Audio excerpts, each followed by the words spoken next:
Hello all and welcome to the Own Your Voice family. Sit down with your cup of tea, your cup of coffee, and buckle in because today's conversation, you guys, is so packed with incredible information that you as a creative artist will not, shall not, should never miss out on.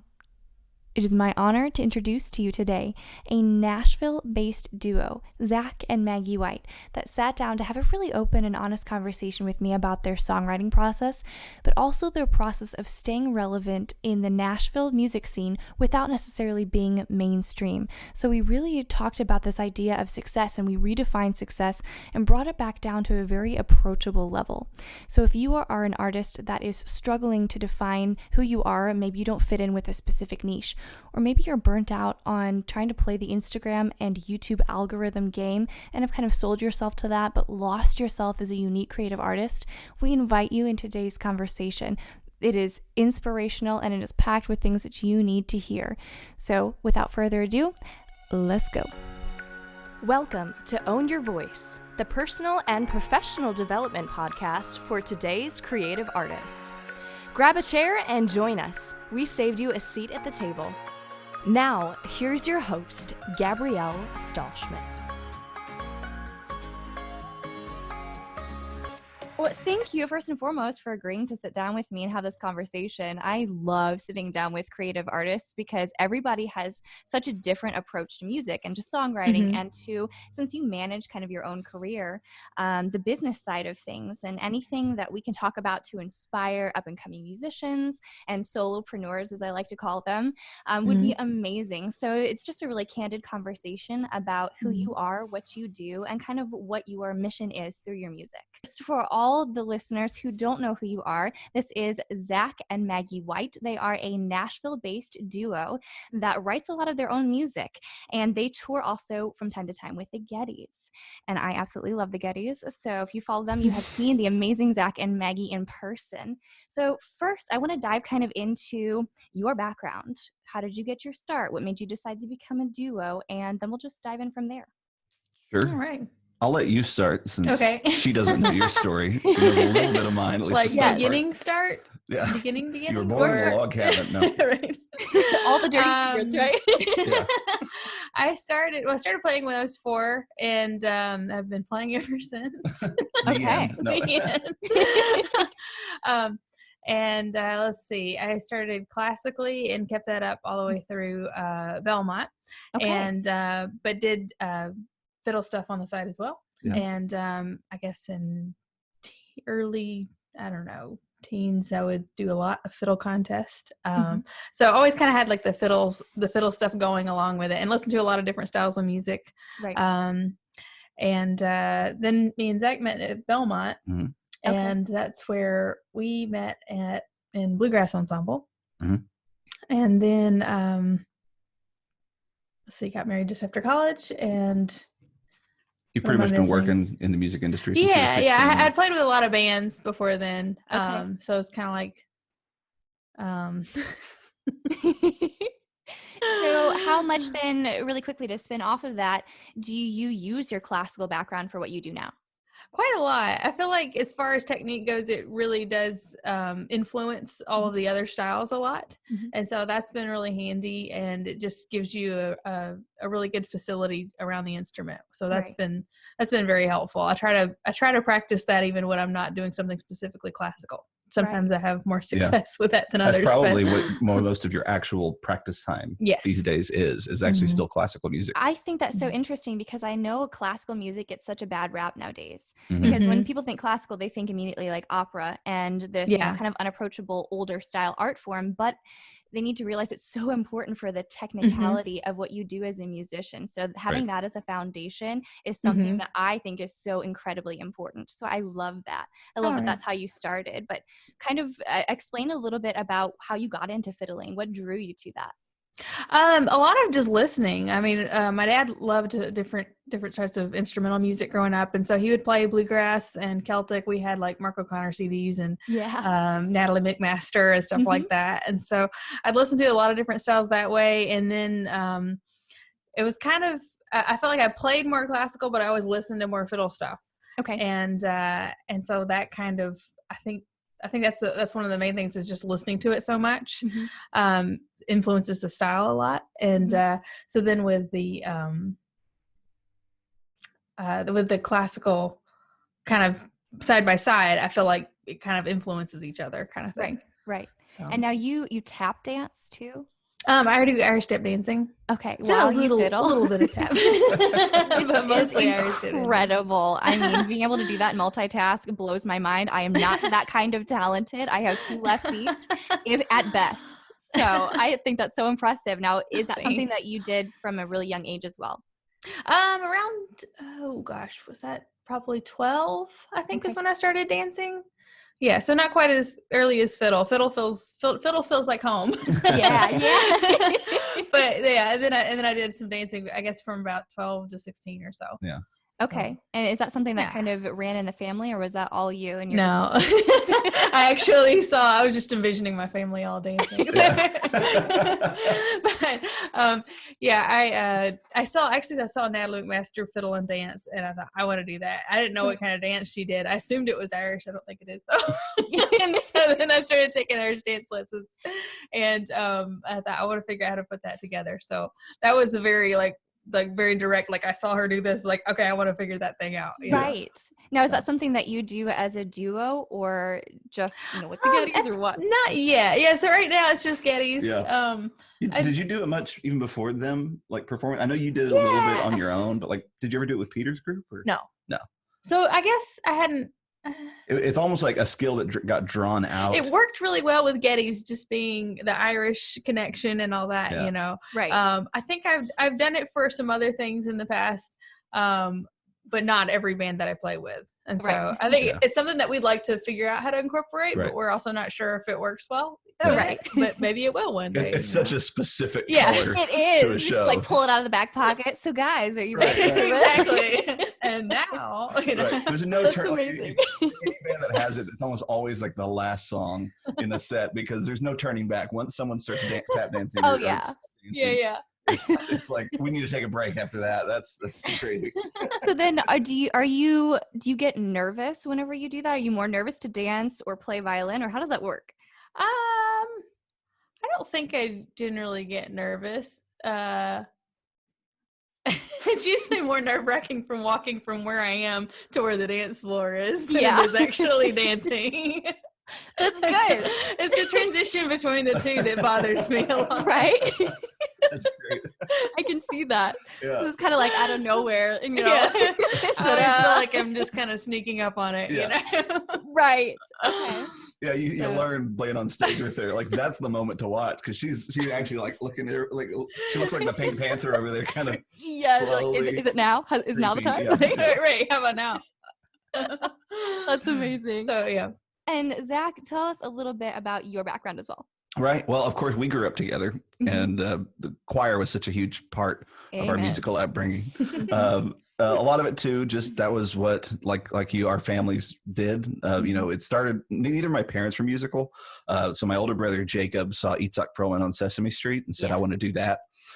And he started playing violin, and sister got into piano. So by the time I came around, it was just what our family did. Right. And so my folks were all in, just 100% support with very little, know-how. But I think they enjoyed that part of it. I just remember all the time in piano lessons and voice lessons, mom with her little, binders, taking all the notes for us and sitting there. So music was just something we always did. Kind of into high school, I picked up a guitar at 13. I'd kind of quit most of my private lessons except for choir and voice. And then at 13, I picked up a guitar. I'd started to do football and Boy Scouts. And I was thinking military, that's going to be the idea. So I picked up a guitar and just really fell in love with it. My best friend at the time, Stuart Glenn, was a fiddle player, and we clicked real quickly with music. And we ended up creating a little band in high school called Flint River with some friends, and played all the coffee shops around town. It was a fun time.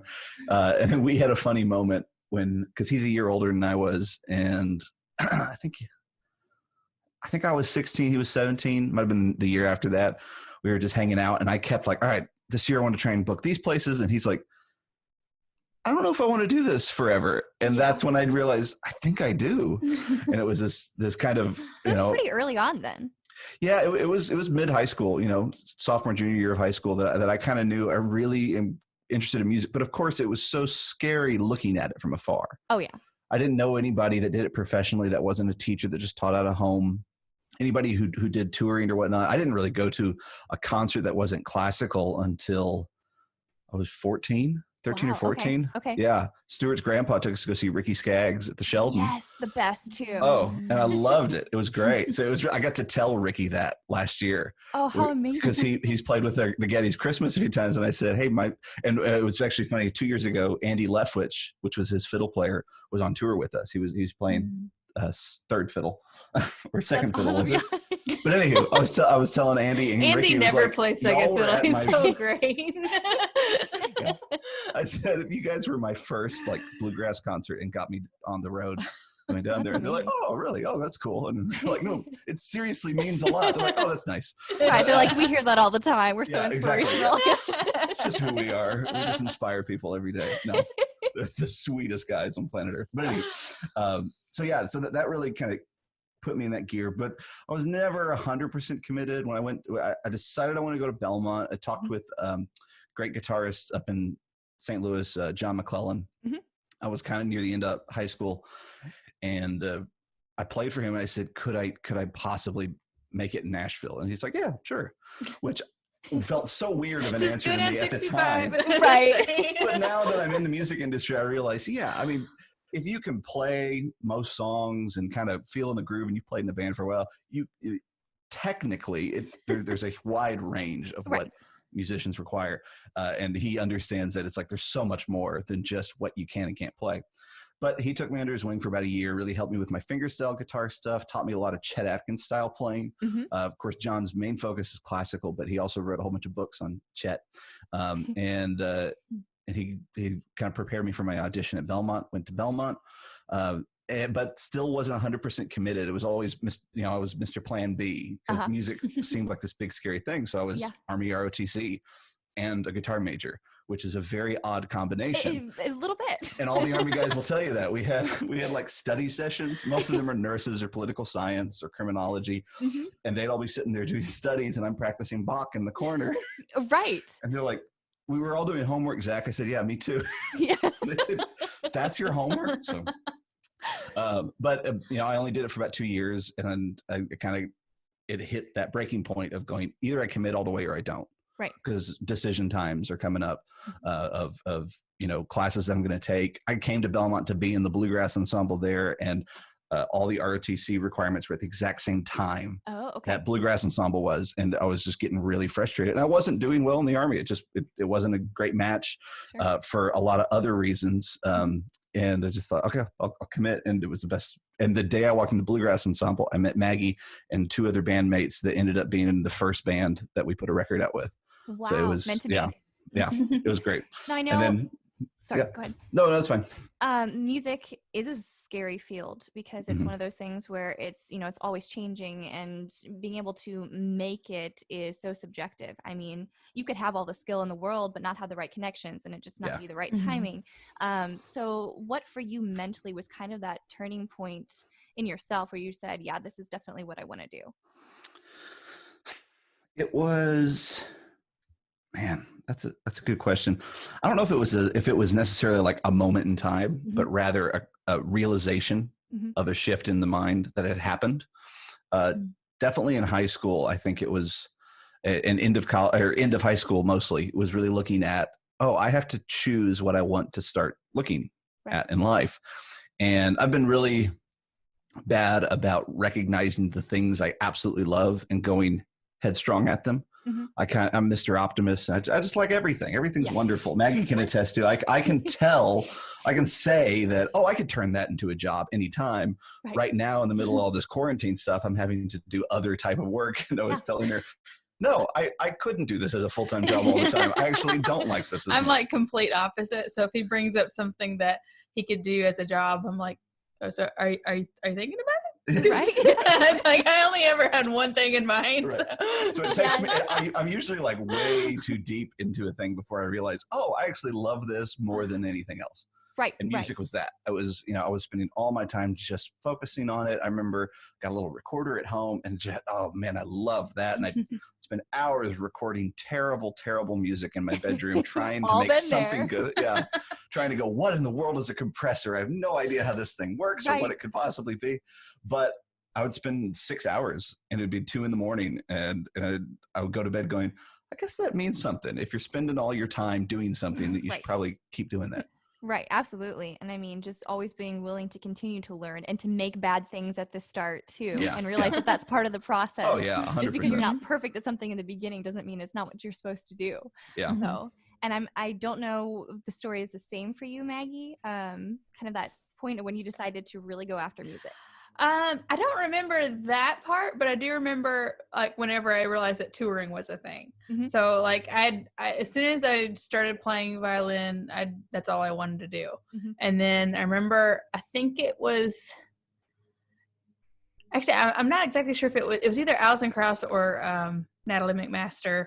And I knew it's kind of like that moment that I found out that you could tour and play. It's like, that's all I want to do is tour and play. And I want to, and so I remember that moment. And after that, I was just kind of like, oh, that's what I'm going to go do, and just kind of geared that was towards pretty young too, right? Yeah. But my first concert was probably not long after I started taking. I think that was probably 4 or 5. Yeah. So that's really, the first concert that I got to see was Alison Krauss. I didn't explain that part. Yes, and I absolutely love Alison. Yeah. And so her between seeing her do what she does and Natalie doing what she does, I just thought, to travel around and to play music, that's all I wanted to do. So I don't think the actual job part was specific, but as far as just playing, it's just kind of like that's just what I'm going to do. No matter how I get there, right?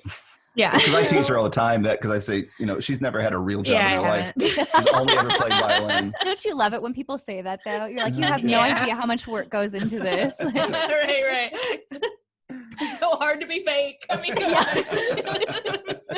that social media, let me tell you. Exactly.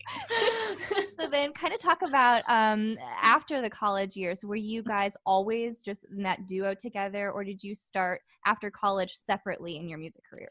That was, I think we like right after college, we kind of weren't sure if it would fit together, but we also figured out that we didn't know any tunes together because I think everybody thought we'd just come home and play more music, and we were not doing that. Well, we were like in college. We were with a group called Vicky Vaughn Band. Yeah, I was just mean as far as the duo part. For the duo thing. That's actually very recent as a duo. So as far as like we played in groups together a lot, but as far as doing duo stuff, that actually started kind of out of we needed to know some stuff together because now and then you'd get called on to play something, and we just like, well, we ain't got nothing, And so we thought, well, we're going to put out a weekly video, which was really just to practice together. And then that started becoming more and more of a thing. So it's like, well, we should do a duo thing. And we both talked about for years, we'd wanted to have shows that we kind of ran ourselves. Yeah. And then, being around folks that actually ran shows, we realized, that takes a very specific type of personality. Yeah. And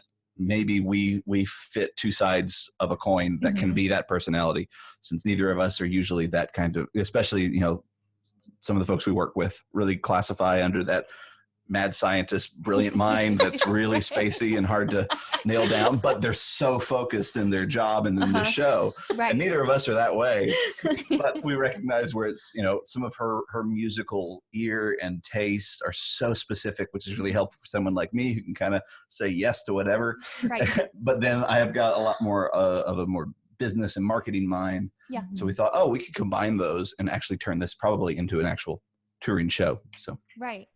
Now, how would you classify your style of music? That's the hardest question for us. We say Americana or folk rock right now. Yeah. Okay. If you got any better ideas, we're up for it's mostly acoustic. The fiddle in it adds a color. Yes. Very distinctively. The songs that I tend to write are, everybody comments like, oh, that's a little different.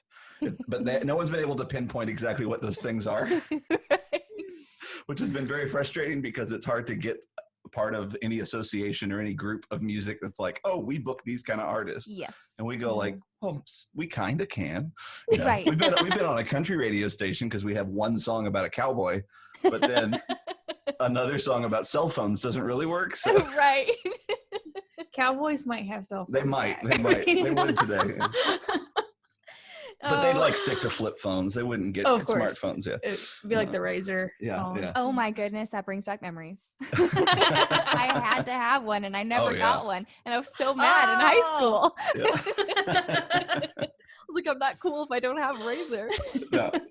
But then combining both of your styles and your genres, how do you find inspiration collectively whenever you're writing music? Well, far apart. Actually. We don't. Well, it's kind of landed on mostly. I've done more of the writing. Okay. It's a newer feature of Maggie's, but she has a great ear for specific parts of an arrangement, specific things. So, like that was something we've talked with other couples about. Like one of the best advice things we've ever come up with if you work with your spouse in an actual working capacity is learn to know which things you need to do alone. Yeah. So it's like coming together has this great idea and you have to do it from time to time. But usually most of the time in bands, you come together for a moment and everybody goes away and works on their own stuff. Yeah. Well, when you live in the same house, it's hard to say, oh, this is the moment we need to separate. Yeah. Because in a band, that moment is usually, hey, we got to get home now. Right, right. So for writing, inspiration for me usually comes from a quirky thought or idea, usually a scene. I always like to write in characters. Yeah. Mostly. So I try to think of a character that either makes me laugh or seems sentimental. These days, I've been trying to write more in a traditional writing style of finding a line that means something. And then a big inspiration I've taken from Keith Getty has been writing from melody first instead of lyrics. Okay. Because they tend to write that way because he makes a good point that the melody is actually the superior art form when you combine song and lyrics, because great lyrics are fantastic, but they don't work on their own. Right. Great melodies do. That's so really so if you start with a melody, then you can go that way. So I've written a few songs that way this year, and I've really liked them. It's been a neat thing, and I've been trying that more and more. But the inspiration usually comes from just a silly thought or idea, and then chasing it for a minute and see where it takes you. So then, are you the one that does a lot of the writing on your website and things like Poseidon's Hall in Atlantis is your next touring destination? Yeah. Yeah, that's a shared humor style for the two of us. I love it. It's so amazing and unexpected. It's always the mix between because I always read it as that's funny. I think people get the joke. It's yeah, they'll get it. And there's always one person that doesn't. It's just always one. Right. So, but I'll take it for one. Yeah. Yes, I love it. It's amazing. It gives you guys such personality, which is definitely comes out too in your songwriting, which is so unique. And I love that because it's not commonplace. It's not something that you hear on the radio all the time. And so it does make you think about the lyrics. And I know some of that is silly, some of it's serious, but it's amazing. And I love that aspect of the personality that you so easily share. And it just makes you so approachable as a duo too. So I love it. Good job. Thank you. Thanks. It was great. I appreciate it. Thank you. Then with that writing style, I guess, what is it as artists that you want to share or inspire in other artists? Oh, I mean, you said something that we've been trying for. It's we want to create music that is listenable but makes you think a little bit. That that isn't as passive as a lot of other songs are. Stuff that has a little bit of, for lack of a better term, clunkiness in the lyrics that makes you kind of go, wait, what did he just say? Right. And think about that. So you focus on, this is about this concept, because usually nothing's so heavy that it's awkward or I've actually always had a hard time with songwriters, and I know this is a lot of them, but it's just something that's never touched to me when it's super specific to their life and you kind of have to have this code key to their personality to understand the song. Right. I was like, well, that breaks the illusion of using it for self-definition. Right. Yeah, I remember a music business professor saying, in a very music business way, where they're like, songs are there for people to self-define or self-describe. And I think there's validity to that. I think it's a little narrow-minded, but we definitely use them for that standpoint. So I've always looked at songs more in a movie script Okay. How do I write a short story? Yeah. In musical form? My favorite songwriter, bar none, is Randy Newman. Okay. And I think that, and he does a similar thing, and it's just trying to emulate that of, okay, I'm going to use this little character as sweet or odd or quirky or just a squirmy emotion to describe this thing that I'm feeling. He wrote a serial killer song not long ago. Yeah, that's true. It's a very squirmy emotion. Should you be a little worried, Maggie? I play along. Right. Your eyes open. It didn't help that I Secretly, wrote it it's your like 4 favorite in the morning song. and woke up with it for her. Like, here, I wrote this tonight. Right. Which is interesting, though, because that style of writing and that kind of quirkiness really brings down unapproachable topics like death to a really a human and approachable level, which is what you did in Double Grave. And I would love to hear from you the meaning and everything behind that. It was a driving back home to St. Louis, actually. I was listening to a lot of Tom Waits. Okay.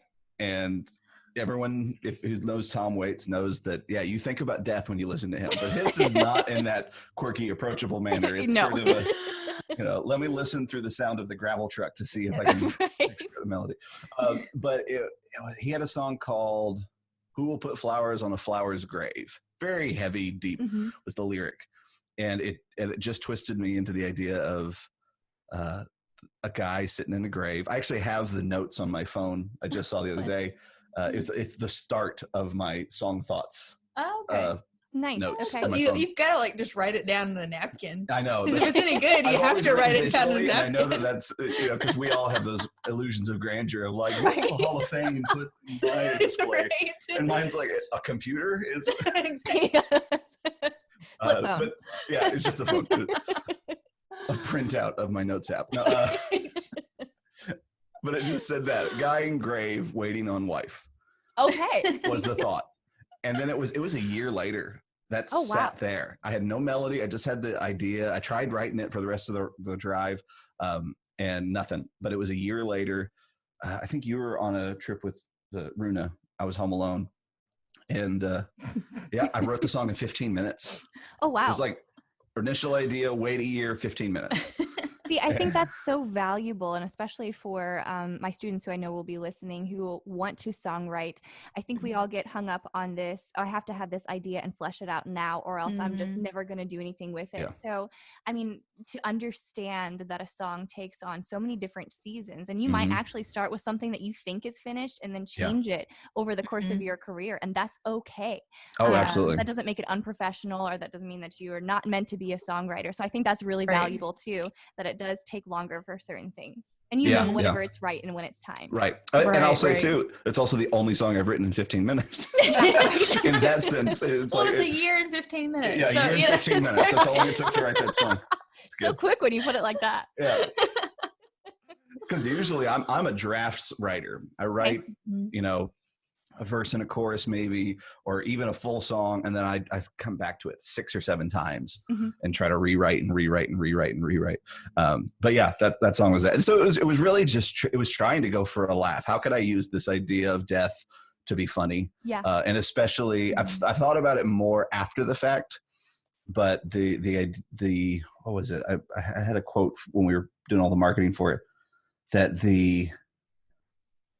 I can't find it. Anywho, I'll come back to it. And yeah. So then spinning off of that, even though a song is never, I guess, truly finished, you're always making modifications. Even when you're performing it live, I'm sure you're doing something different every time, or almost every time. How do you know when a song that you've written is final enough to be performed? Ooh, I think you kind of don't wait till then to perform it, because I think you discover if it's ready kind of on stage, but you might choose not to do it at certain venues. Yeah, I usually find it's like jumping off the cliff at a point. Yeah, to where it's like there's great venues that like that kind of thing. Yeah. So book yourself at the songwriting round or the place that loves to hear new songs. Yeah. Right. So that you can get all the bugs out, kind of thing. Right. We've got a song that I've said was finished because the writing portion is finished, but the arranging part isn't ready. And we didn't realize that until we had a show in February, and we're like, okay, I'd written 3 new songs for that since January. We're going to try them all at this show. Mm-hmm. And 2 of them, we went forward, and there's probably some rewrites still after that I did, but it got me to play them. And because there's something about that commitment of being in front of an audience and actually performing that you cannot stop. You don't realize how much you stop and question when you're by yourself or even when you're with your band. But in front of an audience, there's that commitment of like, the train is rolling and you can't stop, and you see the mistakes go by and you're like, oh yeah, that doesn't work.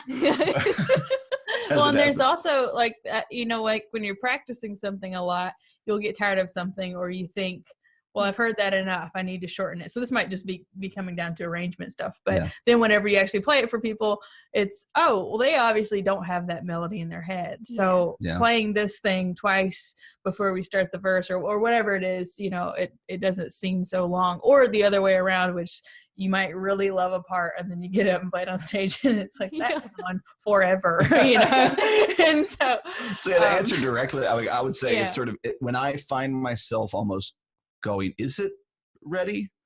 Just go for it at that point. Right. If you feel like, is it ready? Then go.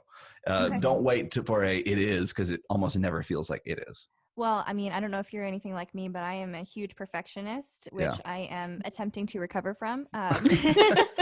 It is a long process, but for me, it has to be perfect. And then the realization that nothing is ever perfect. Yeah. Right. So just forcing yourself to go for it. And I think that's the beauty of, as an artist, if you're trying to get noticed or putting your music out there, a YouTube channel. Yeah. And so I guess let's talk about that a little bit. Do you have any tips or anything for musicians wanting to just go for it and put their music out there into the world? I mean, there is every form and variety, and right now it's so easy to make stuff, especially right now in this whole quarantine state.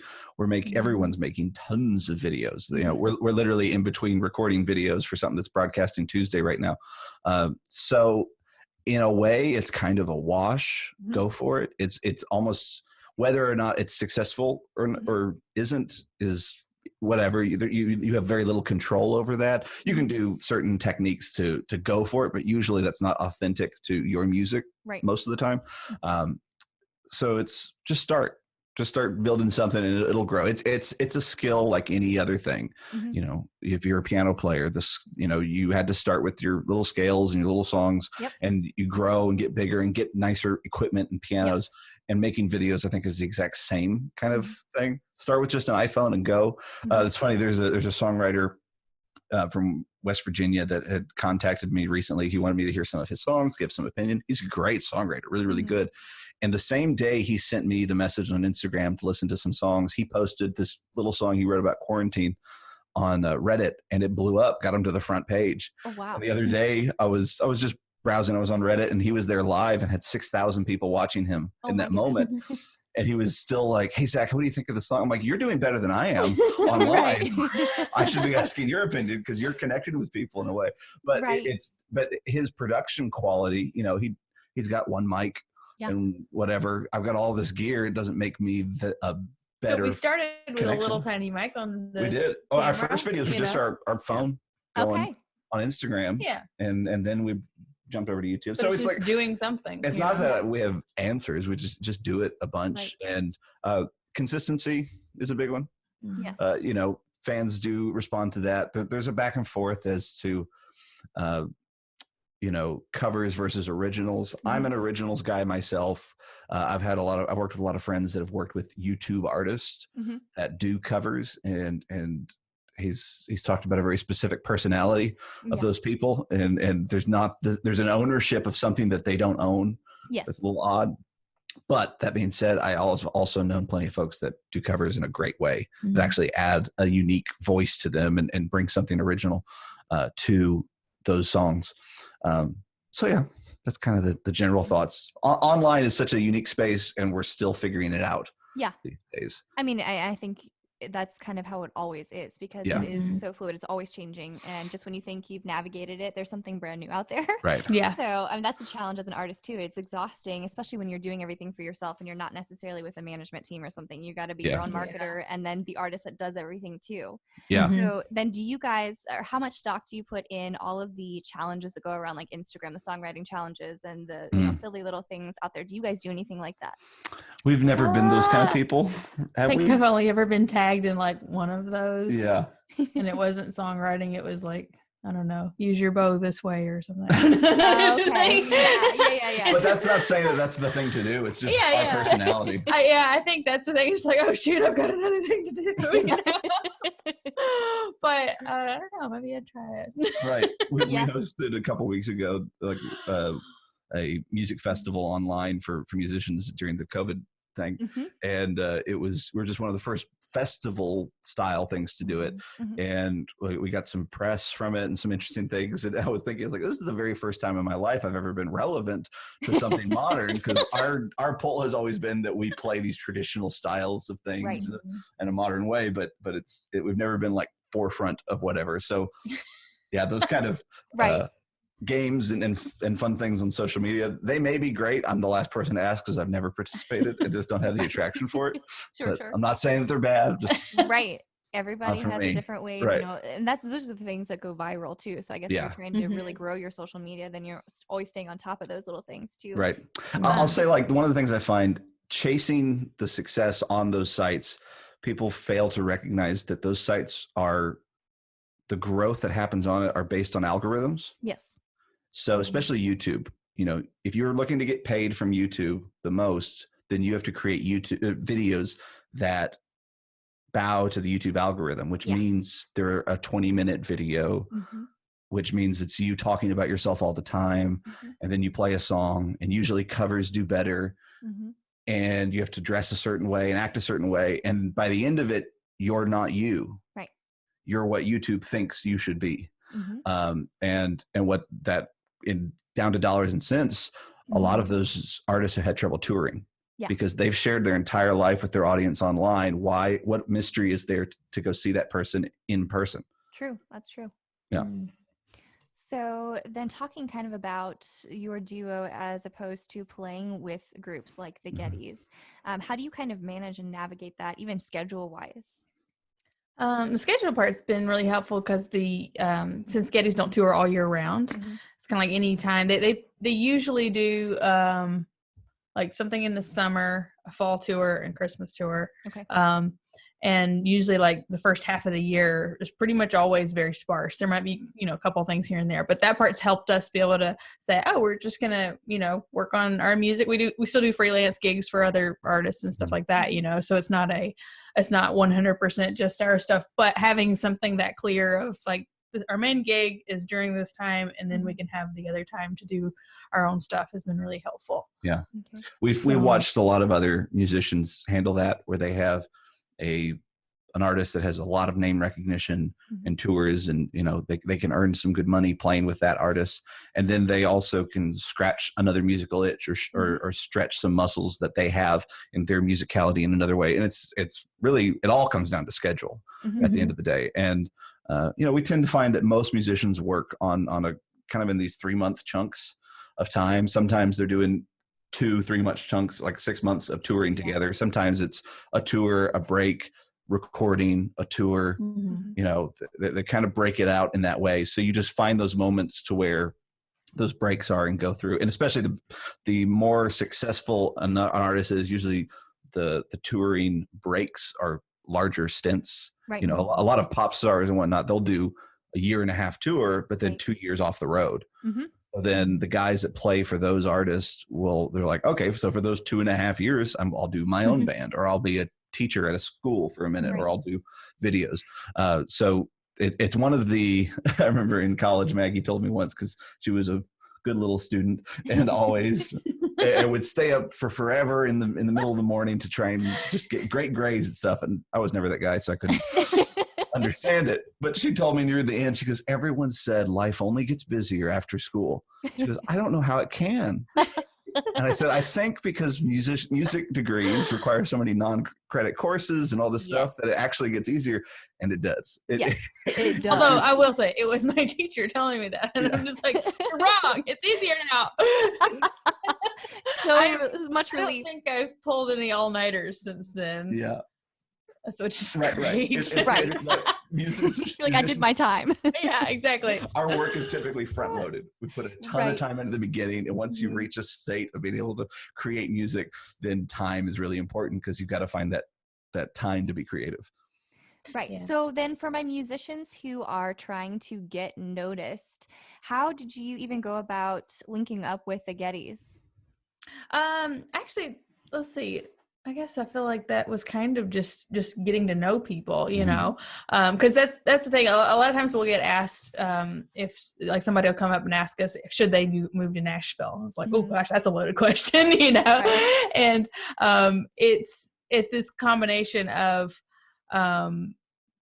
regardless of whether you move here or not, you have to network, and even then, it's not like any guarantee. And so, like with Getty's, I'll just because I think it's an interesting story. Yeah. You had met a fiddle player that, okay, I should back up again. Hold on. Let me try that again. Okay. So when Zach first came down to Nashville, he was trying to find a church, and the one he ended up going to, the greeter, was a fiddle player who wrote fiddle books that both Zach and I grew up with. So just happened to meet that guy. And then Craig Duncan was his name. I don't know if Abby had any of his stuff in y'all's house. I have no idea. Any old fiddle tune book from Mel Bay, he probably wrote. Yeah. Okay. So he's written, oops, sorry. So he's written a lot of books, and so he met him, and then he started playing at Finley's Irish Pub with Craig and Jeff Taylor, and he's an accordion player here in town. Plays accordion in town, and then who knows everyone. Yeah, that's nice. And then I guess probably, I don't know, a while after that. That's the other thing too, is that little steps get made that you don't even know get made, you know. And so I had taken, let's see, how long after was a year or two? Probably a year or two. Yeah. We actually got invited to Keith's house by Jeff Taylor. Nice. Just for a jam, just to hang out. Yeah, just a jam. And so we, so it was just kind of a random thing. I mean, I'd heard In Christ Alone before, but I didn't know the guy who wrote it was still alive. So. That's awesome. And so Zach informed me of that. He's like, yeah, that guy right there, he wrote Crystal. Oh, okay. There's two things. He looks good for his age.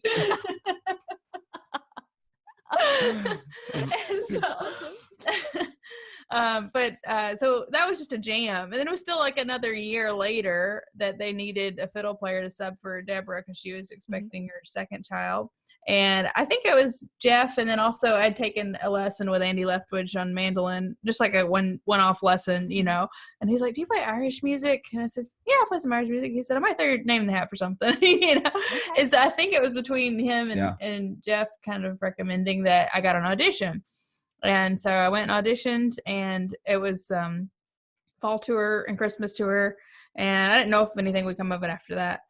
You know, they kept you on after there. Yeah, they kept me on. It actually worked well with Deborah. Yeah, but it's like every move in the music industry we find is that it's just like meet so somebody many little connections. And you play with it, and it a year later, 2 years later, they just kind of pop up with, oh hey, what about, you know, would you be available for this? You seem like the kind of person for that.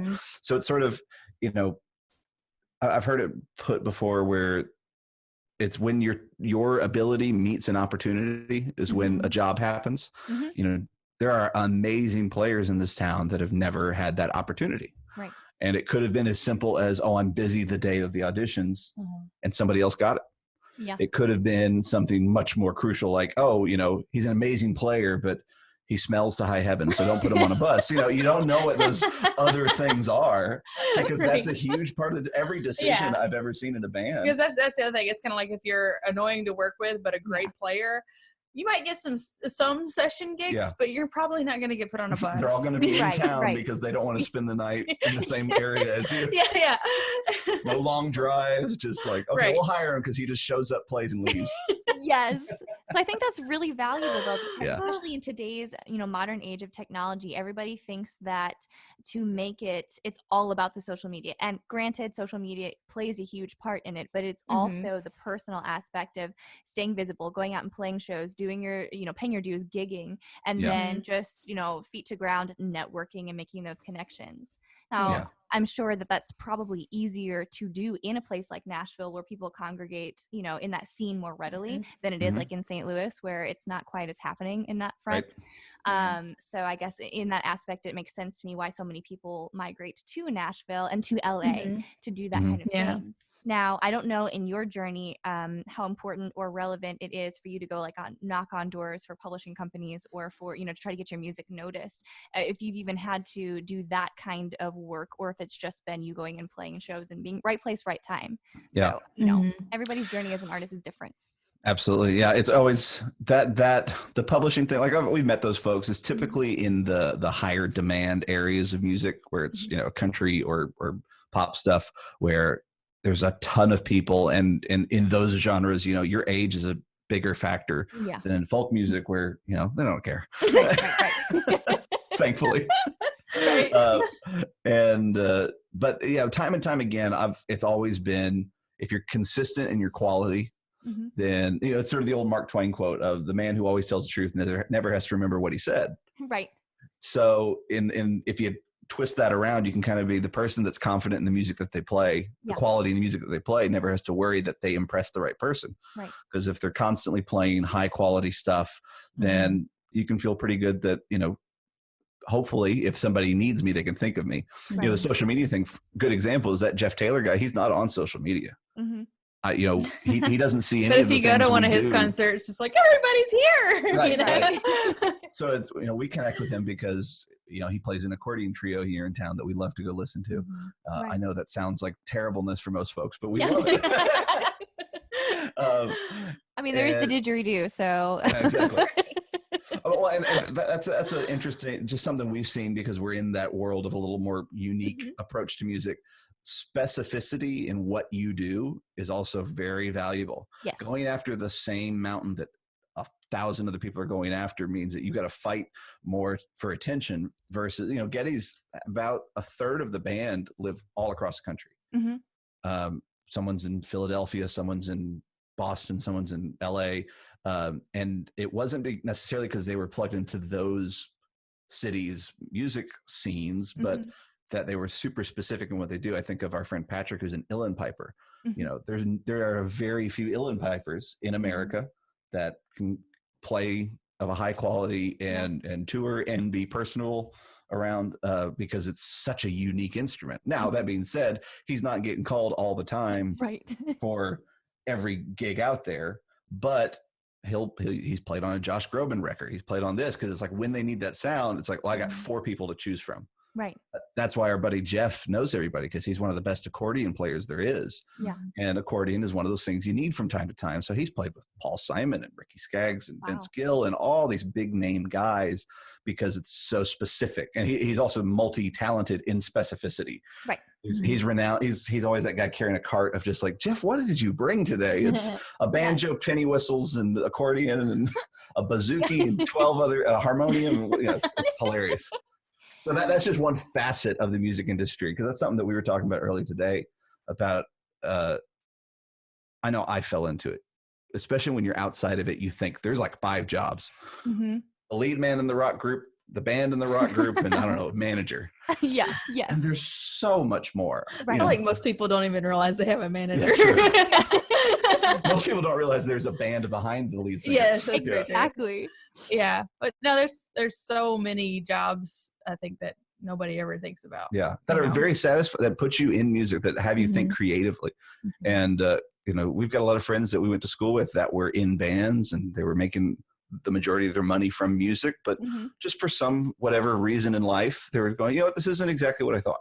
Yeah. And it isn't for everybody. There's a lot of different things. You know, you travel a lot, which though it sounds glamorous at first, you realize it's not. You know, my little brother came on tour with us. Yeah, we love it. It's something we love. Even when do it together, so it's not like they're behind. You know what I mean? That's been a huge help. Yeah.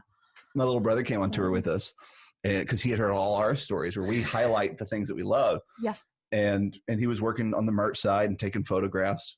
And he was doing great with the photos, and he saw a lot of stuff. But after a season, he's like, "No, this isn't for me." Yeah. And it was like someone's similar life. It just didn't fit. Right. And it doesn't for all people. But that being said, there are so many other jobs around that allow you to be creative and have those pick and choose. Yeah. So then kind of going back into the specificity of your musicianship and your artistry, I guess, do you have any advice to those who feel pressure to play the game to where they kind of get lost as artists? How do you play that marketing game, that fine line between being relevant while also staying true to yourself?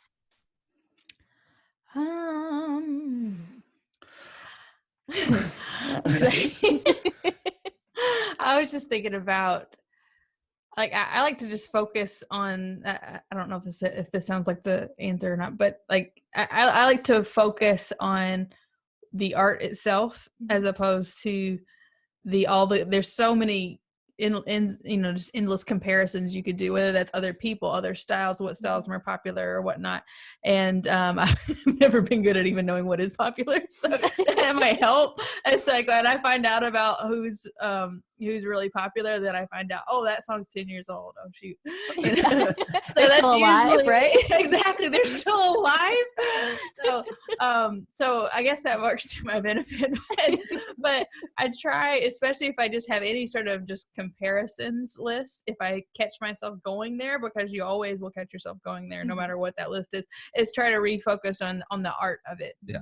Because that's, at least for the music job that I do, I want to be as tasteful as possible. Right. And sometimes that means playing on, somebody's, you might be playing on something that you don't actually think is great. I mean, it's going to happen to everybody, but it's just that regardless of what it is, trying to play as tastefully as you can, and or write as tastefully as you can, Right. Yeah. Cause I mean, to me, art is about communication, and we're always looking for something new. It's never fully satisfying. Right. So if you're focused on relevancy in your art, then you're only focused on how you're being compared. Yeah. I feel like that can also be really fleeting. Yeah. Because if I think about the, just art created over the years, whatever category you want to zero in on, it's the stuff that lasts definitely wasn't comparing itself to what else was happening, during that time. I feel like. Well, and it's like, because I also I have to remind myself it's okay to be influenced by other people and to in a way copy. Take a little bit, I can point at every part in all my songs and say, oh, that's me stealing from that guy. That's me stealing from that guy. Right. But it's only stealing if you steal all of it. Right. Stealing from one person is copyright infringement. Stealing from multiple people is songwriting. It's so much better. Yeah, exactly. So like in that sense, you could say that relevant is important, but I think so often we think of relevant as like pop culture being because there's probably I might be taken. I guess you can take relevant in a positive and a non-positive way. So I guess mine kind of took it in a non-positive. Well, because we've just never been those people. We've never been relevant. But that being said, I don't think there's anything wrong with if you're the person that loves that world, the world that's being created right now and never seen before, then just create in the best way you can in that world. Yeah. I mean, I think that's a good way to divide it too. It's not trying to bash what is bad. Yeah. It's not trying to bash what's popular, but be what, also recognize what your passion is. It's kind of like, and if that's not, then maybe that's not what you should be pursuing, I guess. I don't know. It defines the idea and definition of success. So just because you don't make it in necessarily the pop world doesn't mean you made it. You're not doing a good job. Absolutely. Exactly. That was such a comfort when I got to town and start to meet musicians. I go, oh, there's a whole middle class of musicians. Right. Because I didn't think, because everyone talks about, are you going to fail? You're either going to be Kenny Chesney or you fail. And you're like, that's preposterous. There is so much available. It's a giant industry. Right. There are thousands and thousands of jobs in different formats and ways that you can be involved. So to think that it can only be this one thing is super narrow. Yeah. Absolutely. And that is extremely comforting. If you're paying the bills and doing what you love, that's success in my book. Absolutely. Absolutely. So then tell me a little bit more about what you guys have upcoming. I know things in the schedule have been thrown for a loop in the madness of today. Right now we have nothing. And tomorrow we've got more nothing. No. Exactly. Let's see. We did the COVID Fest, and that's helped with just being able to Zach did all the tech side for that, or let's say we had a little bit of help day of, but what he did with the tech side of that has also branched out into other festival type I've been work. running streams for other folks. Yeah, we festivals. actually streamed a concert live last night. He did all the tech side. I got to play a little bit, but that was for Peter Mayer. Right. Nice. But as far as us, like a brand, we're hoping to put out a single. We wrote a song earlier this year called "Settle Down." That, funny to link back to our opening conversation, actually has a classical piece of violin right in the middle of it as part of the song, and it's this fun thing. So we're gonna try. We've been talking about being able to start doing more home recording to put out singles without having to go pay to a studio every time. So we might try that this year, but really our whole schedules have gotten completely blown up by this, and we're not sure what, if any, work performance wise we will have this year. We're hopefully doing some sort of live thing at some point for the two of us, and that, I guess we don't have like a time picked out, but at some point we want to do something live, and then hopefully put out a single, and then we're other than that, just preparing our heads for like there might not be any more gigs this year, but maybe there will. Right. We've done more interviews than ever before. Yes, nothing absolutely. There you go. You're still getting your face out there, and it's and I've been teaching. That's true. Yeah. Yay. But I guess a student. For those who are wanting to find you on your social media, can you throw out your social media handles, Instagram, YouTube, and anything you want out there? It should be all Zach and Maggie, and if you don't find it that way, put music at the end and you'll find it. And so for Instagram is Zach and Maggie, definitely check it out. It's amazing. And if you need inspiration in your songwriting, they are a go-to. On that topic as well, do you have any tips or inspiration for in a dry spell whenever you're writing? For me, and I write more instrumental. I'm getting into songwriting, but I come from much more instrumental writing. For me, is not to get too in my own head about it. Just sometimes the mental break's good. Because it can always also stress me out. I get to that point where it's just like I haven't been successful in this avenue, for so long, and it can kind of freak me out more. Maybe I hit my biggest dry spell last year of writing, I think.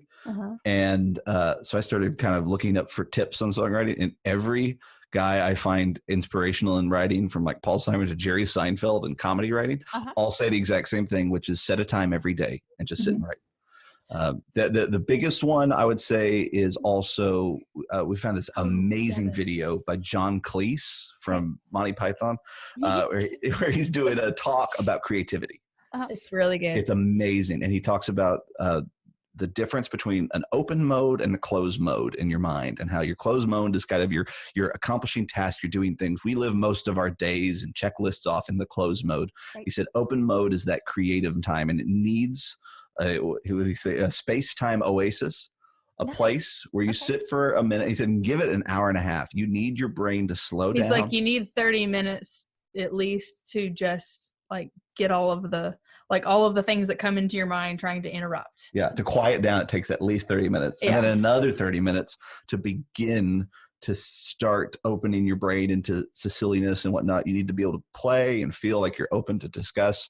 And I find more often than not, that's what those mentors I've been trying to read about are saying, is they have a time every day to just sit and get in that open mode. So also too, I think that also made it where if you don't come up with anything, that's all right. You're going to have another one tomorrow. It does it. So hopefully remove some of that pressure. Like, for example, I went from having the biggest dry spell last year to probably one of my most successful writing periods at the beginning of this year.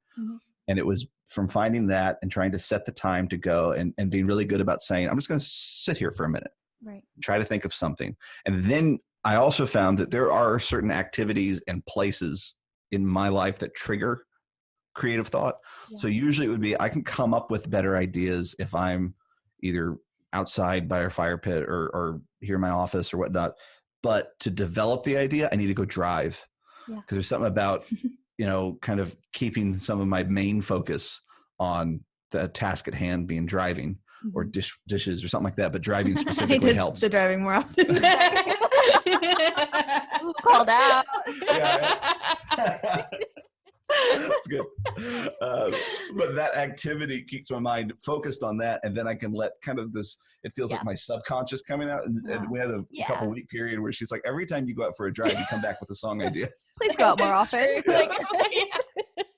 So I stopped doing dishes altogether and I just drive all the time. That's amazing. And like I said, it's personal to every single person. So everybody has a different way of centering in and focusing, but I think that is really valuable to create that space and time where that is your focus is solely dedicated to that, but also not pressuring yourself. You know, maybe you set a time limit for that. Maybe it's 15 minutes a day, 30 minutes a day, to where you don't frustrate yourself and think, I have to be creative every single time I sit down to this space. Right. Yeah. Give yourself grace too. I can't recommend that John Cleese video enough. I think we've quoted it 30 times since we saw it last couple months ago. It's really good. You just look up John Cleese creativity, you'll find it. Absolutely. So I don't want this to go, as long as it possibly could, because there's such a valuable conversation that we could talk forever and ever and ever. But if you had any parting words for musicians that are maybe they don't have the resources to move to a Nashville or LA, or maybe they are struggling to find themselves in a specific niche, how do they get started? I mean, in a way, it's don't think about it too much. Just start creating and create stuff that is always challenging. If there's a fine line between creating stuff that's engaging and satisfying, and then this sort of just self-gratification, just being amused with ourselves and what we can play. I would always joke that the worst thing you can ever teach an early beginning piano player is Pirates of the Caribbean, because they're just going to stop after that. Every kid we grew up with just would sit down at the piano, bum bum ba da dum bum, and then like, I'm done. That's all I wanted to do. I totally did do that. So it's like understanding the difference between that. I'm just gratifying myself to where, like, look at me, I can play the thing I wanted to, versus I really want to be honest and create something that replicates the feelings I'm having right now. And that's so hard. I feel like I just turned 30, and I feel like it wasn't until last year that I really started to understand how to turn songs into a self-expression. Yeah. They were always such a distant thing I'm working on over here, and not like, oh, I feel this and this image represents that. I was doing it before, but I didn't think about it until last year. But yeah. I would also say, like, especially if you're not able to, like, there's concerts in Nashville all the time, or there have been up till now. It makes it really easy to go to, but just I guess stating what probably seems obvious, but also just make sure that if you're aspiring to do more in music, to be around musicians. So if that just means going to a concert because they're coming through your town, or even if you have to drive a bit, just go, if the next big town is another hour, keep track of who's coming into those theaters. And when I was little, my parents would take me to see different fiddle players. And then if we could meet them backstage, and I could say, hey, could you hear a tune and critique me on this? Just something to start getting to know those people that are, better than what you are, to inspire you and all that kind of stuff. So, and then sometimes you'll find out too, even in small areas, that they might have a, weekly jam or something like that, something to put you with other musicians, but also to make sure you put you listen to, musicians that are also really great, so that you can keep, working on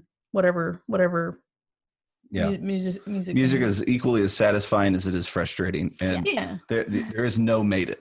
That's a terrible term, because it's there are musicians that I've met that are elderly and masters, and they're still so frustrated they can't get that spot. I had a guy that he is probably one of just this monster of a player in my mind. This guy that's just the pinnacle of guitar and banjo and all that. And he was doing something for us, thankfully. And he called me like 12 times going like, Zach, I just don't know. I'm playing so badly. I'm thinking like, your bad is probably my best I could possibly put out, but he's just as frustrated as, a student would be. So that allows you to be really humble when you approach your craft. Right. And, going up to ask somebody, hey, could you critique me? Be honest and like, know that you're not going to have it all perfect. Nobody does. Right. So why not glean a little bit there, and being able to approach music and the music industry with humility only I think reaps rewards Right. because people can see that. And we don't want to work with somebody who thinks I'm pretty great and you just haven't heard me yet. I don't want to play with that guy. Right. Yeah. No, it's so true. I just want a guy who's hanging out going like, here's the best I can do. Here's the best I can do. And yeah, that's great. So, I mean, I've heard, it said too, that heart makes up for sometimes a lack of talent in a certain way. If you're not, if you don't have access to the greatest teachers, sometimes it's that passion and that heart and that humility too, that just takes you right over the edge and makes you more successful than someone who might be a little bit more talented than you. Yeah. So that's so true, is to stay committed, stay consistent, and stay teachable. Yeah. Absolutely.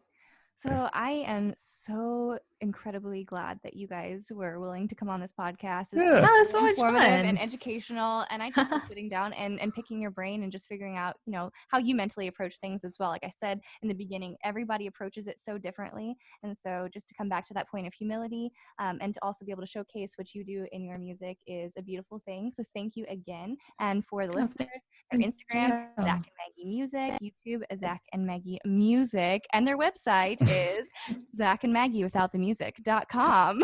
So go check them out, book them. They're absolutely amazing. So thank you guys so much. Thank you so much. Thanks for having us. Have a wonderful evening then. Absolutely. You too. Thank Can we you. see you again? It's good to All see right, you. Bye. Wasn't that conversation so good? One, they're just incredibly fun people to talk to, but two, they're a wealth of information, and it's been incredible to talk to them, and I'm so glad that they agreed to come and sit down and talk with us and share their wisdom with us. So if you like what you heard or you want to book them, give them some love on their social media. Go check them out, Instagram and YouTube at Zach and Maggie Music, and their website is www.zachandmaggie.com. As always, be sure to share this podcast on your Instagram. Tag us at Own Your Voice Podcast. And if you have anybody that you would like to see on this podcast be interviewed, or you have a topic for the next episode, leave it in a comment down below. We are always looking for incredible new musicians and entrepreneurs and creative artists to highlight. So be sure to drop us a comment. Again, follow us at Own Your Voice Podcast. And until next time, we'll see you on Instagram land. To learn more about the Own Your Voice podcast or to join the growing community, visit GabrielleStudioofMusic.com and the Own Your Voice podcast on Instagram. As always, remain committed to owning the power of your unique voice, because what you have to say, both musically and personally, is much too important not to be heard.